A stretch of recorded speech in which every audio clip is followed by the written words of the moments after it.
What's good to you too? How's everyone doing this lovely Tuesday afternoon? 'Cause I want to drop this down. It's your boy Reg in the building. I got my homeboy Try with me, What up? and this is gonna be like a little different list. I'm coming up with. I'm doing the top five outros in R&B music. And what I mean by outro, I don't mean like the last song off an album and stuff like that. Like you know how you listen to a song. Oh well, before I start, rest in peace, AJ Johnson. By the way, Yeah, rest in peace. you played Ezel from Friday. He was in like a lot of the No Limit movies, and I got the hookup too. Yes, Yes, he was in the Luke I Wanna Rock video and shit like that too. I mean, plays very good. funny dude and whatnot. He had a stroke years ago, but he's been sick like over the years and shit too. So Right. yeah, man, rest in peace. He was 56. There's been a lot of motherfuckers dying from the Friday franchise Yeah. lately. God damn. Just seen a post on Instagram where somebody put like all the deaths from the Yeah, because That's I crazy. know we lost Tiny Lister last year and John Witherspoon. hmm Um, yeah, man, sad. And then that's why I don't want like another Friday. That's why Yeah, I really don't want another they don't Friday. need it. They They don't don't need it. need. But yeah. But anyway, yeah, top five outros. Like when an artist ad libs at the end of a song and shit like that. You know what I'm saying and stuff. So Okay. I just thought, let's just do. I want to do like a top five. You know what I'm saying? Just talk about if they brought the song up or if they brought the song down or whatever. Right. But yeah, I'm down. all right. So I'm gonna start off my list with Rihanna's "Take a Bow" and stuff like that. Um, this is, I want to be real with you guys. This is a song that got overplayed when it came out on some real shit. I mean, it's not a bad song in hmm general. It's not a bad song, but I mean, when this song first came out, it was everywhere. Like mm that "Good Girl Gone Bad" album. That was the album I feel like she broke out more with that album and shit. And so, when it came to the outro, when she hits that bridge, when she was like, "And the award for the best liar goes to you." I feel like vocally she carried that song, the ad libs and everything like that. Um, she didn't really overdo because Rihanna. I mean, she's a dope vocalist, but she's not Right. a Whitney or she's not like a Alicia Keys or anything like that. But Right. Right. she definitely did a thing on this one right here. So I'm gonna say Rihanna's "Take a Bow." All right. Number five, I got the Weekend Rolling Stone. That was a great ballad. I believe that was on. I want to say it was on Thursday mixtape. Ooh, And man, like he killed it. It was like a real acapella type of track with like just a guitar playing, and his vocals was like that's when I knew he could really sing. Like once I heard that song, I'm like, yo, this dude got it. Like he don't just do dance tracks. He could do ballads too. I want to hear more ballads from him because he don't do a lot of ballads. It's usually like dance tracks or like mid tempo tracks, but there's very few like ballads that he have, and that's one of them. And he has a video for that also for Rolling Stone, and it was just a great track. You know, yes, that's a dope track too. yeah. Definitely dope. My next one is gonna be cancel culture's gonna hate me for this, but it's gonna be R. Kelly's "It Seems Like You're Ready." Oh Lord. Ah, believe it or not, this was a song that actually made me want to do this list. Believe it or Mm, not, no. I could have easily picked a lot of songs from Torpor, like "Your Body's Calling," "Sex Me," but to me, it seems like you're ready out. Like it was just amazing. Again, this was not a single, but it's still charted and stuff too. But Right. it's just the way when he's like, "So are you ready?" And then with the background vocals and stuff like that Mm, coming, he just does that Chi Town spoken word kind of ordeal, which I fucking love, in right. my opinion. So yeah, number four, R. Kelly. It seems like you're ready. Number four. Damn, it's gonna get harder the last four for me. Hmm. I think I got Alicia Keys. You don't know my name. Ooh, That was a great track. Real dope track by Kanye, and I love the that little breakdown in the song where she's like calling up the guy. After he asks her, yeah, I think she asked him for his number at the restaurant or whatever. yeah, yeah. And I love that little breakdown when they're on the phone, and and she was like killing it, man. Like, and the piano is what got me on that song. And great track. One of my favorite Alicia Keys songs from my second album, the Davio Alicia Keys, and Her best yeah, album. definitely. Yeah, her first two albums to me, that's Yes. her best. Oh yeah. I I agree. mean, even As I Am was it grew on That me. was dope. I'm not That gonna was dope. lie. hmm I think that's around the time that she and Swizz hooked up. Really, Yeah, it was like the third album. I want to say I could have sworn it was Element of Freedom, but oh wow, I didn't it know it was might have that. been that. I started hearing the rumors then, like that Swizz was like leaving Mashonda for her. Mm, interesting, but Yeah. anyway, my number three is gonna be Michael Jackson's "In the Closet." Yes. Yes. Originally this was supposed to be a collab between him and Madonna. A lot of people don't know that. I didn't know that. Yeah. The when the girl was like spoke like even it's easy, you have to all Mm. that shit. Yeah. Madonna was supposed to have done some shit on that track, What? but creative differences, stopped it. And so this was really one of my favorite tracks when it comes to his most underrated album, maybe next to One Day in a Time, Mm-hmm. Dangerous.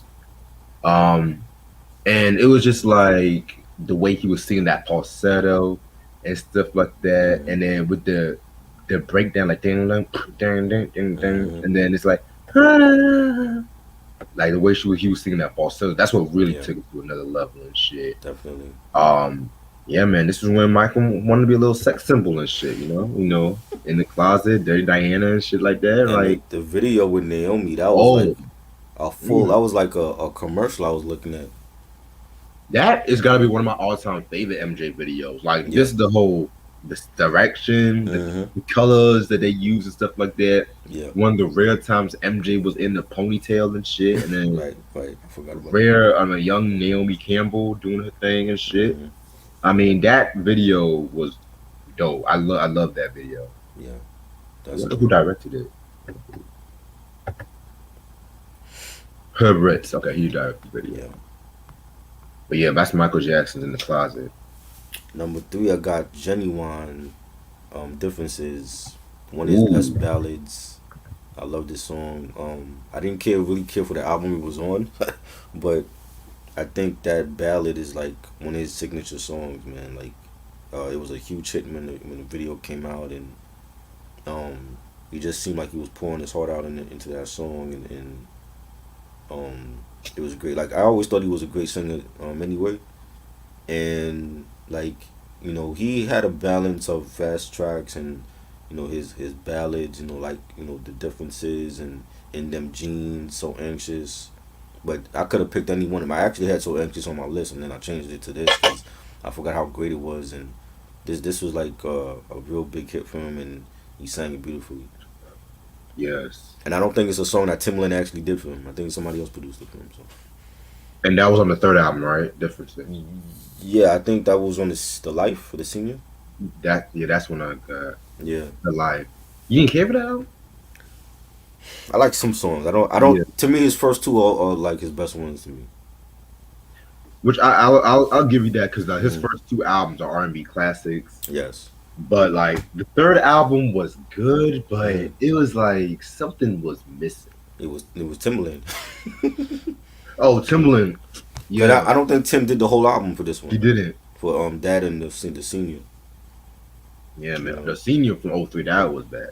Yeah. Those In Those Jeans song, oh my god. I love that song. R. Kelly did that actually. He should have kept it for himself. that Should have kept it for himself, man. was a Like, big hit. That was a big hit. I could have put that on the list too, cause all three of those songs, like "So Anxious" and "Them Jeans," the differences were great. hmm, You know. all right. So my number two outro is Zap Computer Love, featuring Shirley Yes. Murdoch and an uncredited Charlie Wilson, which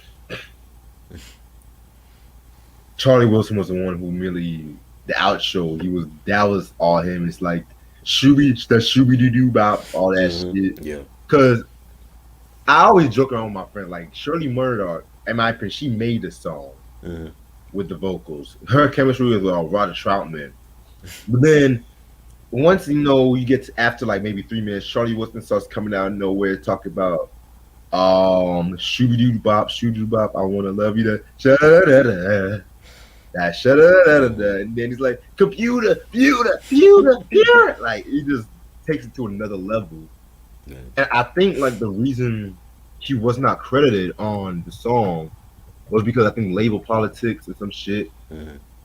I want to say he did an interview. If I find an interview, I'll let you know. But that was like one of the songs, in my opinion, where it was just like, damn, and shit like that, you know? Because you know, Zap and Gap Band were like two of the biggest bands in funk music in the '80s too. So Mm-hmm. I guess you know, labels, Warner Brothers, you know, they were very particular about who was when they were willing to work with too. So yeah. Yeah, that was a classic track, definitely. Number two, I got Mary J. Blige, "Not Gonna Cry," Ooh, classic ballad. Like like I said, like Genuine, the same way Genuine poured his heart out in the differences, Mary poured her heart out on this song, and you could feel her pain, you know, and dealing with her bad relationship and shit that she actually went through, and you know, just coming from the Waiting to Exhale soundtrack, and you know, that was a great movie as well, and man, that's one of my favorite Mary ballads too, man. Like every ballad that she poured her heart out in, it was just a classic record, and you know, I loved it. That definitely, and just like when you hear her like perform it live, it's like even better, and just a great right. track. Yeah, that's a dope track. Yeah, And the last track, my number one outro R&B, Marvin Gaye, "Since I Had You." nice. Very, very, very dope song. From the "I Want You" album. You know, this was him and Leon Will working together. What makes this outro so great was just again Marvin's arrangement of the background vocals and then the instrumentation with the string like da da da Mm-hmm. da da Right. da da da da da. Like you know what that instrumentation reminds me of? What's up? You ever seen that movie Mahogany with Diana Yes. Ross and Mm-hmm. Billy D. Williams? That's alright. It just sounds like a scene of Mahogany, like you on your own and shit like that Right. and shit. And then Marvin would just like vocally the "I Want You" album that was like one of his best vocally, Mm-hmm. and just the way like he was just singing that like "Since I Want You, girl." That it's just something so simple, but Right. it's just so classy at the same time. And I feel like only Marvin could have done that. Right. Yeah. Great song. Number one, I got R. Kelly "Down Low" remix. I've Ooh, mentioned that before, and I love the remix more than the original joint, but same. man, like him and Ron Isley, man, and just that whole concept with the video, and they took it up a notch with the remix, and it was just crazy, and you know he sounded great on that song, and a lot of his ad lib, and a lot of people that all ad lib, like a lot of people did that. I've heard that on other songs from other R&B artists, and it was like a trademark of his, like that trademark ad lib, and Hmm. oh man, classic remix, classic song. Yes, sir. Yes, sir.